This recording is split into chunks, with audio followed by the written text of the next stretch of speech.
Assalamualaikum warahmatullahi wabarakatuh. Perkenalkan, nama saya Febriana Sriavita, Prodi Keperawatan dengan NPM 242201026. Di sini saya akan menggambar peta buta. Tonton terus ya.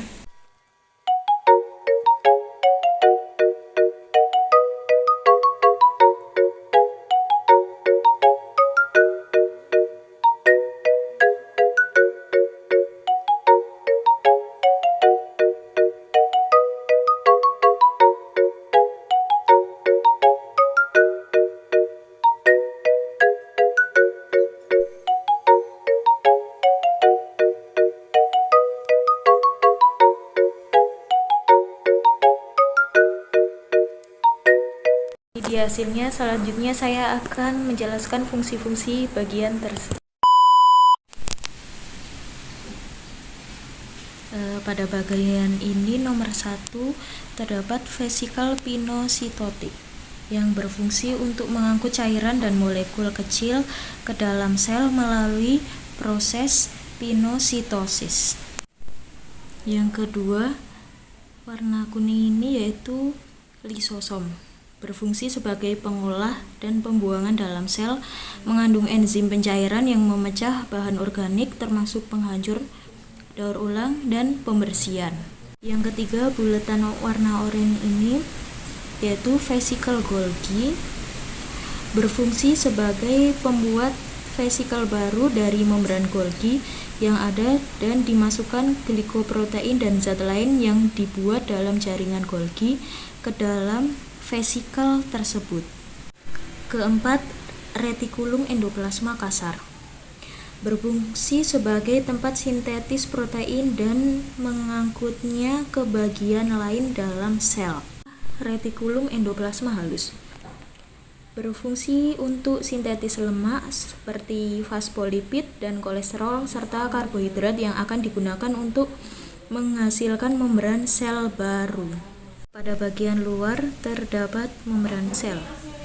Fungsi utama dari membran sel yaitu melindungi inti sel dan sistem berlangsungan hidup yang bekerja di dalam sitoplasma, menjaga keseimbangan ion dan molekul. Yang ketujuh, mitokondria memiliki beberapa fungsi, yaitu menghasilkan energi bagi tubuh, mengatur kematian dan pertumbuhan sel, tempat berlangsungnya metabolisme oksidatif. 8. Aparatus Golgi, berfungsi sebagai memproses dan memodifikasi protein dan membentuk membran plasma. Di dalam bulatan ini terdapat warna ungu yaitu nukleolus, berfungsi untuk memproduksi dan merakit ribosom. 10.